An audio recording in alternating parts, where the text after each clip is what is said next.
네, 28에서 33번 문제 해결해 보도록 합니다. 2016년 6월 모평에서 좀 특이한 형식의 문제들이 몇 개가 있었어요. 이것도 이제 그 중에 하나로 해당이 되는데요. 문제가 6문제가 달려 있었어요. 그 문제가 참 많죠. 그리고 제시문도 거의 한 바닥 다 합니다. 그러니까 양이 엄청 많아요. 난이도가 높아질 수밖에 없었고요. 실제 수능에서 이게 나오겠는가? 저는 좀 회의적으로 봅니다. 근데요, 뭐 알 수 없는 거잖아요. 만약에 나온다면 어떻게 되느냐? 다른 방법은 없습니다. 여전히 우리가 독해를 접근할 때 하는 방식과 유사한 방식이 아니라 동일한 방식으로 접근하시면 되겠어요. 나와 있는 수많은 정보들을 잘 분류해 놓는 겁니다. 분류해서 나중에 문제를 풀 때 해당하는 정보가 있는 부분으로 바로바로 넘어가서 참고할 수 있게 잘 정리를 하면서 읽는 것, 요게 해법입니다. 그러니까 우리가 이 제시문을 읽으면서 나와 있는 정보들을 바로바로 다 기억하고 이럴 수는 없다는 거. 그냥 정리를 잘 해놔야 된다는 거. 그거를 지금 말씀을 드리면서 본문을 한번 그럼 해결해 보도록 할게요. 들어갑니다. 음악은 소리로 이루어진 예술이다. 예술이 아름다움을 추구한다면 음악 또한 아름다움을 추구해야 할 것이다. 그렇다면 아름다운 음악 작품은 듣기 좋은 소리만으로 만들어질 수 있는 것일까? 음악적 아름다움은 어떻게 구현되는 것일까? 네, 음악적 아름다움의 구현에 대해서 앞으로 이야기할 거라고 예고를 했죠. 음악에서 사용하는 소리라고 해도 대부분의 사람들은 피아노 소리가 심벌주 소리보다 듣기 좋다고 생각한다. 이 중 전자를 고른 후자를 시끄러운 음이라고 한다. 고른 음은 주기성을 갖지만 시끄러운 음은 주기성을 갖지 못한다. 드디어 이제 새로운 정보들이 막 나오기 시작합니다. 이런 것들을 잘 체크해 놓는 게 이제 중요하다. 그 얘기를 아까 한 겁니다. 일반적으로 음악에서 음이라고 부르는 것은 고른 음을 지칭한다. 주기성을 갖는 것을 말한다. 고른 음은 주기성을 갖기 때문에 동일한 파형이 주기적으로 반복된다. 뭐 같은 얘기죠. 이때 같은 파형이 일초에 몇 번 반복되는가를 진동수라고 한다. 진동수가 커지면 음 높이, 즉 음고가 높아진다. 또 다른 개념들이 소개가 됐어요. 같은 파형이 일초에 몇 번 반복되는지를 진동수라고 하고 그 다음에 음높이를 음고라고 하고요. 그리고 둘 사이의 관계는 진동수가 높으면 음고도 높아진다. 이런 관계가 있는 거고요. 고른 음 중에서 파형이 쌓인 파, 이 음파를 단순음이라고 한다. 이렇게 돼 있는 거 말하는 거죠. 그걸 이제 단순음이라고 한다. 쌓인 파의 진폭이 커질수록 단순음은 소리의 세기가 커진다. 그 다음에요. 고른 음 중에서 파형이 쌓인 파인 음파를 단순음이라고 한다. 근데 쌓인 파의 진폭이 커질수록 단순음은 소리의 세기가 커진다. 진폭과 세기도 이렇게 비례 관계에 있다는 거. 지금 그 정보가 이제 추가가 됐죠. 대부분의 악기에서 나오는 음은 쌓인 파보다 복잡한 파형을 갖는데 이런 파형은 진동수와 진폭이 다른 여러 개의 쌓인 파가 중첩된 것으로 볼 수 있다. 그러니까 그 파형이 한 개가 있는 게 아니라 여러 개가 이제 막 겹쳐서 있다는 거예요. 그러니까 막 이런 식으로 이제 복잡하게 보인다는 거죠. 이런 소리를 복합음이라고 하고 복합음을 구성하는 단순음을 부분음이라고 한다. 부분음 중에서 가장 진동수가 작은 것을 기본음이라 하는데 귀는 복합음 속의 부분음들 중에서 기본음의 진동수를 복합음의 진동수로 인식한다. 요런 얘기죠. 이제 복합음 안에 이렇게 부분음이 예를 들면 이제 세 개가 있다고 해봅시다. 그러면 이 세 개의 각각의 그 부분음들의 이제 진동수가 다르겠죠. 그 중에 이 부분음 1의 진동수가 만약 가장 작았다라고 한다면 바로 그거. 부분음 중에서 가장 진동수가 작은 요 부분음 1을 기본음이라고 한다. 그리고 귀는 복합음 속의 부분음들 중에서 기본음의 진동수를 복합음의 진동수로 인식한다. 요 가장 진동수가 작은 요거를 이 전체 복합음의 진동수로 우리 귀는 인식한다. 그런 얘기를 한 겁니다. 여기 단락에 지금 동그라미 친 것들이 새롭게 제시된 그 개념들이에요. 굉장히 많죠. 이거 외우지 못한다는 겁니다. 외우지 못하니까는요, 이런 식으로 이렇게 체크를 좀 해놓고 넘어가는 게 필요하다는 겁니다. 나중에 문제가 나왔을 때 해당하는 부분으로 빨리 돌아올 수 있게끔 이렇게 체크를 하자. 그게 제가 여러분들에게 제안하는 독해 방법론입니다. 아시겠죠? 예, 단락을 넘어갑니다. 악기가 내는 소리의 식별 가능한 독특성인 음색은 부분음들로 구성된 복합음의 구조, 즉 부분음들의 진동수와 상대적 세기에 의해 결정된다. 예, 음색은 그러니까 진동수와 세기, 로 이제 결정이 된다는 겁니다. 현악기나 관악기에서 발생하는 고른음은 기본음 진동수의 정수배의 진동수를 갖는 부분음들로 이루어져 있지만 타악기 소리는 부분음들의 진동수가 기본음 진동수의 정수배를 이루지 않는다. 아시겠어요? 그러니까 현악기나 관악기에서 나오는 그 고른음들은요, 가장 진동수가 낮은 부분음 곱하기 정수배로 그 나머지 부분음들의 진동수가 결정이 된다는 겁니다. 근데 타악기는 그러지가 않다. 정수배로 이루어져 있지가 않다. 그런 얘기입니다. 그러니까 음색이 당연히 다르겠죠. 그 다음에 이러한 소리의 특성을 시각적으로 보여주는 소리 스펙트럼은 복합음을 구성하는 단순음 성분들의 세기를 진동수에 따라 그래프로 나타낸 것이다. 고른음의 소리 스펙트럼은 그림처럼 일정한 간격으로 늘어선 세로 막대들로 나타나는 반면에 시끄러운 음의 소리 스펙트럼에서는 막대 사이 간격이 일정하지 않다. 지금 이 그림이 고른음의 소리 스펙트럼입니다. 진동수잖아요. 그러니까 여기 지금 부분음이 몇 개가 있는 거죠? 1개, 2개, 3개, 4개, 5개. 그 부분음이 5개가 있어요. 그 중에 이 5개 중에 어떤 게 기본음입니까? 기본음은 이 중에 진동수가 가장 작은 게 기본음이죠. 그러니까 요게 기본음이죠. 그렇죠? 요게 110Hz로 기본음입니다. 기본음입니다. 그 다음에 이 기본음과 나머지 부분음들의 관계가 어떻게 됩니까? 정수배로 되지 않아요? 곱하기 2, 곱하기 3, 곱하기 4, 곱하기 5. 그러다 보니까 이 간격이 똑같은 거죠. 현악기나 관악기에서 발생하는 고른음은 그래서 이 간격이 똑같은 겁니다. 그런데 타악기는 진동수가 기본음 진동수의 정수배를 이루지 않으니까 이게 막 이렇게 간격이 삐뚤빼뚤하겠죠. 이랬다가 이만큼 벌어지고 뭐 조금 벌어지고 이런 식으로 차이가 나겠죠.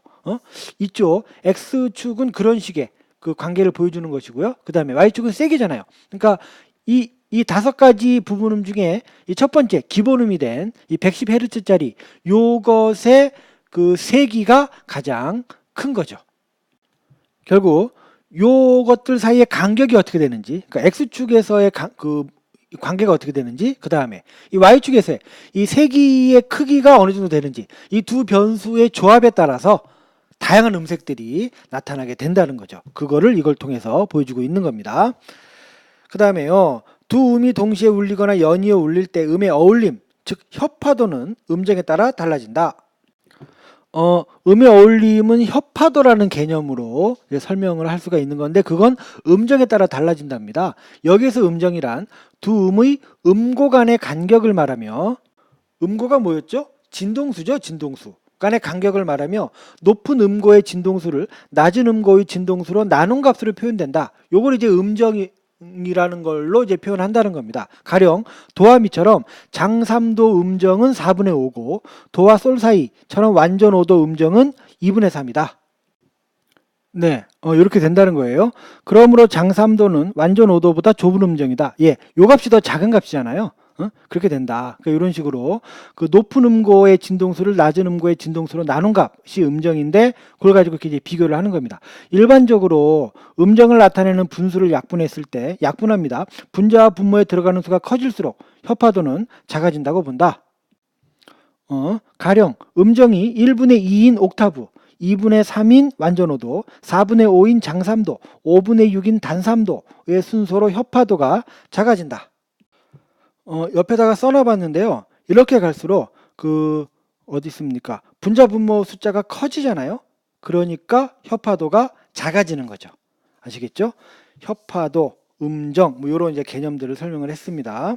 그 다음에 서로 잘 어울리는 두 음의 음정을 협파 음정이라고 하고 그렇지 않은 음정을 불협화 음정이라고 하는데 16세기의 음악 이론가인 차를리노는 약분된 분수의 분자와 분모가 1, 2, 3, 4, 5, 6으로만 표현되는 음정은 협파 음정, 그 외의 음정은 불협화 음정으로 보았다. 자, 여기까지 일단 중간 정리해 볼게요. 처음에 어떻게 시작했냐면 음악적 아름다움이 어떻게 구현되느냐 이렇게 시작을 했어요. 그러고 나서 고른음과 시끄러움을 이제 구별하고요.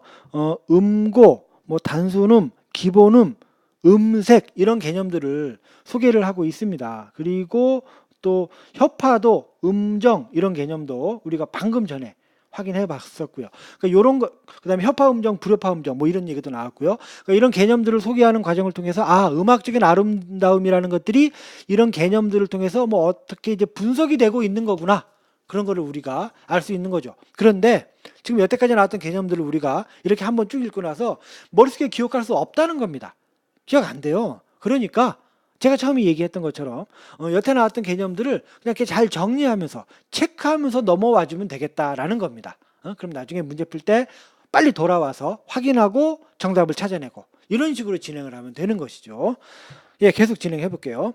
아름다운 음악은 단순히 듣기 좋은 소리를 연이어 배열한다고 해서 만들어지지 않는다. 음악은 다양한 의미 조직적으로 연결되고 구성된 형태로 음악의 매체인 소리가 시간의 진행 속에 구체화된 것이라 할 수 있다. 뭐 음악은 그쵸? 뭐 이런 거죠. 19세기 음악 평론가인 한슬리크에 따르면 음악의 독자적인 아름다움은 음들이 울리면서 움직이는 형식에게서 비롯되는데 음악을 구성하는 음악적 재료들이 움직이며 만들어내는 형식 그 자체를 말한다. 음악의 독자적인 아름다움은요, 형식 그 자체가 가지고 있는 것에서 찾아야 한다는 이야기라는 겁니다. 형식 외적인 것은 고려 대상이 되지 않는다. 그런 뜻이 되는 거죠. 따라서 음악의 가치는 음악이 환기하는 기쁨이나 슬픔과 같은 특정한 감정이나 정서에서 찾으려 해서는 안 된다는 것이다. 뭐 이런 감정, 정서 이런 거 따질 필요 없다는 겁니다. 뭐만 따지면 된다? 형식만 따지면 된다라고 한슬리크가 이야기했다는 거죠. 음악에는 다양한 음악적 요소들이 사용되는데 여기에는 리듬, 가락, 화성, 샘여림, 음색 등이 있다. 리듬은 음고 없이 소리의 장단이나 강약 등이 반복될 때 나타나는 규칙적인 소리의 흐름이고 리듬은 그러니까 음고가 없는 겁니다. 음고가 뭐였죠? 음높이입니다. 음높이는 진동수가 커지면 높아지는 거였잖아요. 근데 그게 이제 없이 소리의 장단이나 강약 등이 반복될 때 나타나는 규칙적인 소리의 흐름이랍니다. 그 다음에 가락은 또 뭐냐? 서로 다른 음의 높낮이가 지속시간을 가지는 음들의 흐름을 가락이라고 한다는 겁니다. 그 다음에 화성은 일정한 법칙에 따라 여러 개의 음이 동시에 울려서 생기는 화음과 또 다른 화음이 시간적으로 연결된 흐름이랍니다. 그러니까 화음 나오고 또 화음 나오고 이런 식으로 된다는 거죠. 그걸 화성이라고 하고요. 그 다음에 샘여림은 음악에 나타나는 크고 작은 소리의 세기이며 소리의 세기는 파형의 진폭이 커지면 그 세기가 커지는 거였잖아요. 저 두 번째 단락에 둘, 넷, 여섯, 여덟 번째 줄 정도부터 확인할 수 있는데요. 여기 나오네요. 사인파의 진폭이 커질수록 단수름은 소리의 세기가 커진다. 파형이 사인파의 음파를 단수름이라고 하는데 아무튼 이거 그 파형의 진폭이 커지면 세기가 커지는 거잖아요. 그걸 샘여림이라고 한다는 겁니다. 그다음에 음색은 바이올린, 플루트 등 선택된 서로 다른 악기가 만들어내는 식별 가능한 소리의 특색이고요. 그리고 요 음색은 아까 뭐라 그랬냐면 부분 음들의 진동수와 상대적 세기에 의해 결정된다라고 세 번째 단락 두 번째 줄부터 나와 있었어요. 이런 것들이 음악에서 다양한 음악적 요소들로 이제 활용이 되는 것들이라는 거죠. 마지막 단락이군요. 그 다음이요. 작곡가는 이러한 음악적 요소들을 활용해서 음악 작품을 만든다. 그러니까 리듬, 가락, 화성, 샘여림, 음색 이런 것들을 적절히 조합을 해갖고 음악을 만든다는 겁니다. 어떤 음악 작품에서 자주 반복되거나 변형되면서 등장하는 소재인 가락을 그 음악 작품의 주제라고 하는데, 예, 주제. 그렇죠? 반복되는 거. 뭐 베토벤 운명 교향곡 하면 우리가 유명하게 이렇게 알고 있는 그 주제 그 선율 있지 않습니까? 뭐 빠바바밤 하는 거요. 그런 거 얘기하는 거죠. 그걸 주제라고 하는데 작곡가는 자신의 음악적 아이디어를 주제로 구현하고 다양한 음악적 요소들을 사용해서 음악 작품을 완성한다. 예컨대 조성음악이 뭔지 밑에 나와 있고요. 정해진 박자 내에서 질서를 가지고 반복적으로 움직이는 리듬이 음표나 쉼표의 진행으로 나타나고 어떤 조성의 음계의 음들을 소재로 한 가락이 나타나고 주제는 긴장과 이완을 유발하는 다양한 화성 진행을 통해 반복되고 변화한다. 예, 뭐 이제 앞에 했던 얘기들을 이제 이용해서 종합적으로 이야기를 한 거죠. 이렇듯 음악은 다양한 특성을 갖는 음들이 유기적으로 결합한 소리의 예술이라고 볼 수 있다. 해서요, 그 음악을 굉장히 이렇게 좀 자세하게 분석해내고 있는 그런 제시문이에요. 그래서 뭐 개념들도 상당히 많이 나오고요. 그렇게 되어 있습니다. 또 얘기하지만 외울 수 없습니다. 잘 정리해 놓고 문제 풀면서 찾아보는 방식으로 접근하는 게 올바른 방식으로 보여집니다. 28번이요. 유클에 대한 설명으로 가장 적절한 것은 소리에 대한 감각이 음악 감상에 미치는 영향 아니고요. 2번 미적 본성에 대한 과학적 탐색과 미적 본성을 얘기하는 거 아니죠. 3번 소리를 구분하고 그것을 근거로 음악 형식 분류? 분류한 거 뭐 나와 있는 거 없어요. 4번 음악의 아름다움을 소리에 관한 과학적 분석과 관련지어 탐구하고 있다. 그랬던 거 아닙니까? 이게 정답이 되겠고요. 5번 듣기 좋은 소리와 그렇지 않은 소리가 음악에서 하는 역할? 그런 역할 같은 걸 얘기하는 건 아니죠. 4번이 정답. 정말 어렵지 않죠? 문제가요. 그 다음 29번이요. 음악적 요소에 대한 이해로 적절하지 않은 것. 그 마지막 부분에 나왔죠. 음악적 요소에서 뭐 리듬, 가락, 화성, 샘여림, 음색 이런 것들이 있었잖아요. 그거 묻는 문제입니다. 적절하지 않은 거. 1번 음높이는 높이를 가지는 규칙적인 소리의 흐름으로 음악에서 질서를 가진 음표나 쉼표의 진행에 활용되는 요소이다. 잘못됐죠. 높이. 즉 음고가 없어야 되는 거였잖아요. 그러니까 요게 틀린 거 지금 찾는 거니까 1번이 답이 되겠고요. 2번 가락은 서로 다른 높이가 지속시간을 가지는 음들의 흐름으로 음악에서 자주 반복되거나 변형되면서 등장하는 소재로 활용되는 요소이다. 그렇게 나와 있었죠? 맞고요. 3번 화성은 화음과 또 다른 화음이 연결된 흐름으로 음악에서 긴장과 이완을 유발하는 진행에 활용되는 요소다. 4번 샘여림은 소리의 세기로 음악에서 크고 작은 소리가 나타나도록 하는데 활용되는 요소이다. 5번 음색은 식별 가능한 소리의 특색으로 음악에서 바이올린, 플루트 등 서로 다른 종류의 악기를 선택하는 데 활용되는 요소이다. 제시문 읽을 때 굉장히 머리가 아팠는데 이 문제를 풀면서 우리가 힐링이 됩니다. 문제가 지금 28번, 29번 전부 다 굉장히 쉬운 문제들이 나와 있었거든요. 30번 문제요. 음악 작품을 만들기 위한 계획들 중 A의 입장을 가장 잘 반영한 거. A가 이제 한슬리크인데 이 사람은 형식 그 자체를 중시했죠. 그래서 감정과 정서는 고려 대상이 아니다 이렇게 말했잖아요. 해볼게요. 가장 잘 반영한 거 찾아야 됩니다. 1번 장삼도로 기쁨을 틀렸죠. 이렇게 기쁨과 같은 감정 정서 나오면 안 되는 거잖아요. 2번 플루트의 청아한 가락으로 상쾌한 아침의 전경을 상쾌하다 안 되죠. 이런 감정 정서 안 됩니다. 3번 낮은 음고의 음들을 여러 번 사용하여 내면의 불안감이라는 감정 정서 고려하면 안 되고요. 4번 첫째 음과 둘째 음의 간격이 완전 오도가 되는 음들을 조직적으로 연결하여 주제가 명확한 음악을 만든다. 감정 정서 드러나 있지 않죠? 그러니까 요게 맞는 말이 되겠고요. 그 다음에 5번 오페라 남자 주인공이 화들짝 놀란다 그랬어요. 이게 놀라는 감정 정서 고려하면 안 되는 거잖아요. 그래서 답은 4번입니다. 어떻습니까? 별로 어렵지 않죠?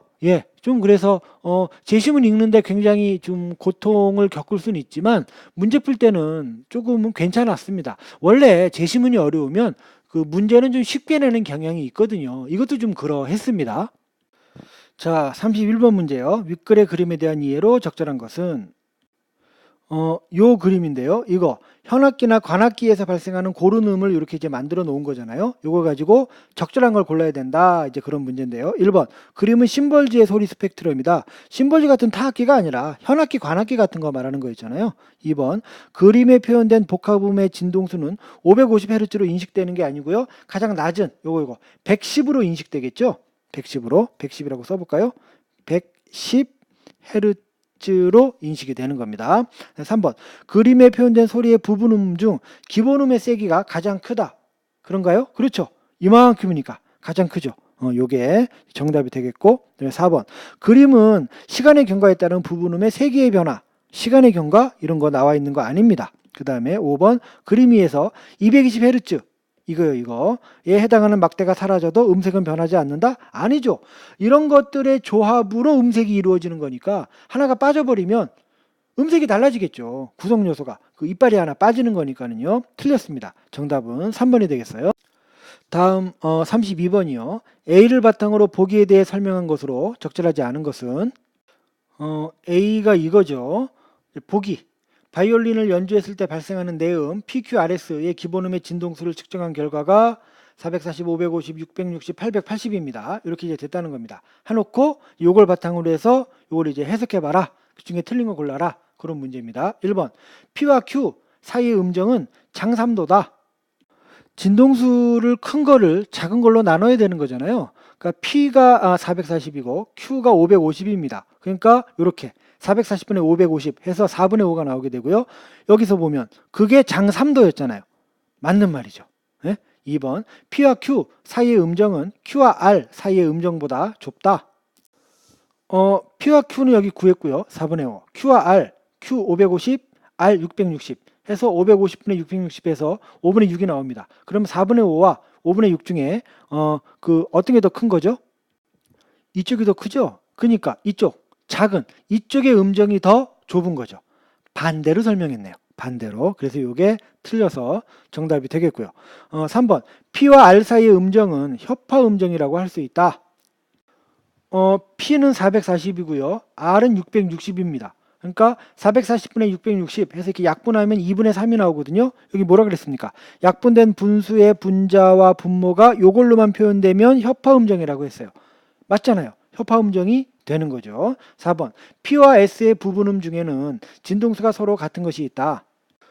요 선지가 좀 어려웠을 것 같아요. 왜냐하면요 지금 문제는 A를 바탕으로 풀라고 했는데 사실 요 4번 선지는 이것만 갖고서는 풀리지가 않거든요. 요거 앞에 나와 있는 것까지 참고를 해야 풀릴 수 있었기 때문에 좀 어려웠던 문제고, 그래서 저는 이런 선지는 잘못 만든 선지다 그렇게 생각합니다. 아니 문제는 이걸 바탕으로 풀라고 해놓고 나서 그걸 벗어나는 선지를 내면 어떻게 합니까?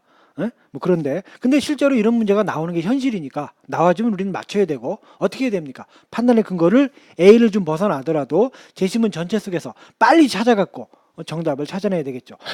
이렇게 풀어나가야 됩니다. 지금 바이올린이었잖아요. 바이올린은 고르음이거든요. 근데 그 고르음은 기본음 진동수의 정수배가 되는 그런 진동수를 갖는 부분음들로 이루어진다라고 세 번째 문단 세 번째 줄에 나와 있어요. 요게 힌트입니다. 요게. 그러면 이제 돌아오면은요. P는 440. 이게 진동수 중에 가장 낮은 수죠. 그걸 기본음으로 인식한다고 했잖아요. 그러니까 P는 440입니다. 그거 이제 정수배의 진동수를 가져야 되니까 곱하기 2, 880. 사실 여기까지만 하면 됩니다. 그다음에 곱하기 3, 곱하기 4 했을 때 이제 얼마 이렇게 나오겠죠. 이런 부분음들로 이루어져 있을 것이고요. 그 다음에 S 같은 경우는 880. 이게 가장 진동수가 낮은 거라서 이게 기본음이 되는 거 아닙니까? 그게 곱하기 2 해서 1760, 또 곱하기 3 얼마, 이런 식의 부분음들을 가지고 있을 거거든요. 그러면 여기 880, 880. 예, 진동수가 같은 부분음들이 있죠. P와 S 사이에. 그죠? 그러니까 맞는 말이 되는 겁니다. 어떻게 이렇게 따지고 들어가느냐? 바이올린이니까 고르음이고, 고르음이면 정수배 진동수를 갖겠구나. 그러니까 440, 880, 880, 1760. 아, 같은 게 있구나. 이런 식으로 들어간다는 거 아시겠죠? 5번 P와 S 사이의 음정은 Q와 R 사이의 음정보다 협화도가 크다. 요거잖아요. 일반적으로 음정을 나타내는 분수를 약분했을 때 분자와 분모에 들어가는 수가 커질수록 협화도는 작아진다. 커지면 작아집니다. 그러면 PS는 1분의 2고요. QR은 5분의 6입니다. 그러니까 이쪽이 협화도가 더 작은 거죠. 즉 이게 협화도가 큰 거죠. 그렇게 설명했잖아요. 맞는 선지가 되는 거죠. 2번이 정답이 됐고요. 여기 4번 선지 하나가 좀 어려웠고 상대적으로 나머지 선지는 이거 가지고 해결이 가능했다. 이렇게 이야기할 수가 있겠습니다. 33번 문제입니다. 보기를 바탕으로 할 때 기억과 쓰임이 유사한 것. 이거죠. 기억과 니은이 이겁니다. 악기가 내는 소리에 했을 때 이 내는이 기억이고요. 만들어내는 형식에서 요 내는이 니은입니다. 윗글의 기억은 문장에서 자립적으로 쓰여 서술어 기능을 한다. 자립적으로 쓰인다. 그러나 니은은 혼자서는 쓰이지 못하고 반드시 다른 용언의 뒤에 붙어서 의미를 더하여 주는 보조 용언 기능을 한다. 자립해서 쓰이지 못해서 보조 용언의 기능을 한다는 겁니다. 그렇다면 요 기억의 내는은 자립해서 쓰이는 본용언이라는 거죠. 본용언. 문제는 기억과 쓰임이 유사한 것을 찾아라 했으니까 여기 밑줄 친 것들 중에 본용언을 찾아라, 그런 문제인 거죠. 그러니까 보조용언이 아니고 본용언을 찾아라, 그런 문제입니다. 어렵지 않은 문제입니다. 1번 다 해버렸다. 이거 보조용언이죠. 그 다음에 들어주었다. 보조용언입니다. 그 다음에 쉬어둬라. 보조용언이고요. 구해오겠다. 이거는 구하다. 그리고 오겠다. 본용언이 두 개가 사용된 것이지 본용언, 보조용언 관계가 아닙니다. 둘 다 본용언입니다. 그래서 이게 정답이 되겠고요. 4번이 체크 표시가 좀 험악하게 됐네요. 그 다음에 5번 계산해보고 보조용언이 사용이 됐고요. 그래서 이렇게 본용언, 보조용언 파악할 때는 굳이 문장을 다 안 읽어도 해당하는 부분만 보고도 바로바로 파악할 수가 있습니다. 어렵지 않게 4번이라는 거 확인할 수 있었습니다. 예, 아주 긴 문제 따라오시느라고 수고 많으셨습니다.